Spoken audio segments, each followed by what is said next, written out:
Assalamualaikum warahmatullahi wabarakatuh. Perkenalkan, saya Abdul Rahim, guru Madrasah Ibtidaiyah Nurul Amal Kota Bogor, sekaligus mahasiswa pendidikan profesi guru dalam jabatan tahun 2021 untuk pelajaran fikih LPTK Universitas Islam Negeri Syarif Hidayatullah Jakarta. Materi pembelajaran dalam video ini adalah pelajaran fikih kelas 6, yaitu binatang halal dan binatang yang haram. Apa itu binatang yang halal? Binatang yang halal adalah semua jenis binatang yang boleh dimakan oleh umat Islam menurut ketentuan agama dan membawa manfaat positif bagi tubuh manusia. Dalam surat Al-Maidah ayat 1 disebutkan, A'udzubillahi minasyaitonirrajim, uhillat lakum bahimatul an'am illa ma yutla alaikum. Artinya, dihalalkan bagimu binatang ternak kecuali yang akan disebutkan kepadamu. Quran surat Al-Maidah ayat 1. Jenis-jenis binatang yang halal diantaranya kelompok binatang ternak yang halal yang hidupnya di darat, kelompok binatang yang hidupnya di air, binatang unggas, juga bangkai ikan dan belalang. Bagi umat Islam, memakan makanan itu bukan hanya dilihat dari segi kesehatan dan dari gizi saja, tetapi juga harus memperhatikan kehalalannya, baik itu halal dari zatnya ataupun halal dari cara mendapatkannya.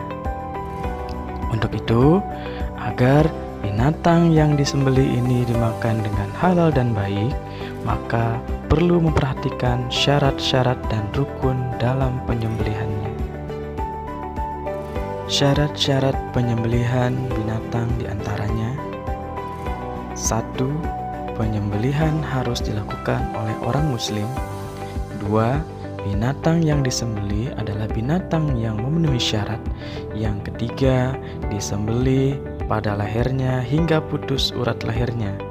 Yang keempat, hewan yang disembelih masih hidup dan halal untuk dimakan. Yang kelima, alat untuk menyembelih haruslah tajam. Adapun rukun untuk penyembelihan binatang diantaranya: 1. Ada orang yang menyembelih. 2. Ada binatang yang disembelih. Yang ketiga, ada alat untuk menyembelihnya. Dan yang keempat, menyebut asma Allah sebelum menyembelihnya. Hikmah mengkonsumsi binatang yang halal. 1. Meningkatkan ketakwaan kepada Allah Subhanahu wa Ta'ala yang telah memberikan petunjuk bahwa ada binatang yang halal dan sebaliknya ada juga binatang yang haram. Kedua, meningkatkan rasa syukur kepada Allah yang telah menyediakan berbagai macam protein hewani dari binatang yang halal. Ketiga, dengan mengkonsumsi daging dari binatang yang halal, berarti kita telah berhasil memelihara diri secara lahir dan batin.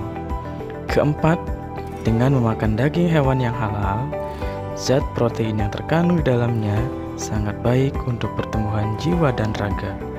Yang kelima, sebagai ujian untuk menguji keimanan manusia, apakah kita mampu untuk berpegang teguh pada kebiasaan makan daging binatang yang halal dan menghindari yang haram. B. Binatang haram. Apa itu binatang haram? Binatang haram adalah semua jenis binatang yang tidak boleh dimakan oleh umat Islam, atau jenis binatang halal tetapi proses penyembelihan tidak dengan menyebut asma Allah.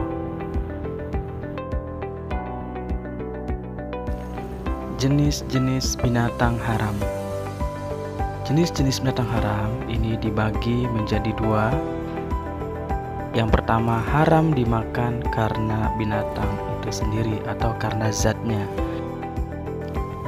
Binatang yang haram karena zatnya tercantum dalam surat Al-Maidah ayat 3 yang artinya, diharamkan bagimu memakan bangkai, darah, daging babi, daging hewan yang disembelih bukan atas nama Allah, yang tercekik, yang dipukul, yang jatuh, yang ditanduk, dan yang diterkam binatang buas, kecuali yang sempat kamu sembelih. Binatang yang diharamkan berdasarkan hadis. 1. Hewan yang haram dimakan karena diharamkan untuk membunuhnya, seperti semut, lebah, burung hudhud, dan burung suradi. 2. Hewan yang haram karena kita dianjurkan untuk membunuhnya, seperti ular, tikus, kalajengking, anjing galak, kadal, dan sebagainya. Yang ketiga, hewan yang haram dimakan karena berkuku tajam, bercakar, seperti burung elang, burung hantu, burung raja wali, burung gagak, kelelawar, dan sejenisnya. Yang keempat, hewan yang haram dimakan dari jenis binatang buas yang bertaring dan berkuku tajam, seperti kucing, harimau, singa, anjing, serigala, dan sejenisnya. Yang kelima, hewan yang haram dimakan karena termasuk binatang yang buruk, kotor, dan menjijikan, seperti cacing, kutu busuk, ulat, lipan, rayap, dan sejenisnya. Yang keenam, haram hukum memakan khimar atau keledai jinak. Agar kita terhindar dari makanan dan minuman yang haram, perlu langkah-langkah untuk mengantisipasinya, diantaranya selektif terhadap makanan yang akan dikonsumsi, waspada terhadap makanan yang bersumber dari binatang. Yang ketiga, mencari informasi tentang makanan yang bersumber dari binatang yang haram, baik dari surat kabar atau media yang lain. Banyak kemudorotan yang bisa kita dapatkan jika kita mengkonsumsi binatang yang diharamkan. Yang pertama, kita akan jauh dari rahmat Allah, tertolaknya doa-doa kita, mendorong kita untuk melakukan perbuatan negatif, dapat menyebabkan terjangkitnya penyakit, dilarang menggunakan obat dari hewan yang haram. Demikianlah penjelasan tentang binatang yang halal dan haram untuk dikonsumsi. Semoga bermanfaat untuk kita semua. Wassalamualaikum warahmatullahi wabarakatuh.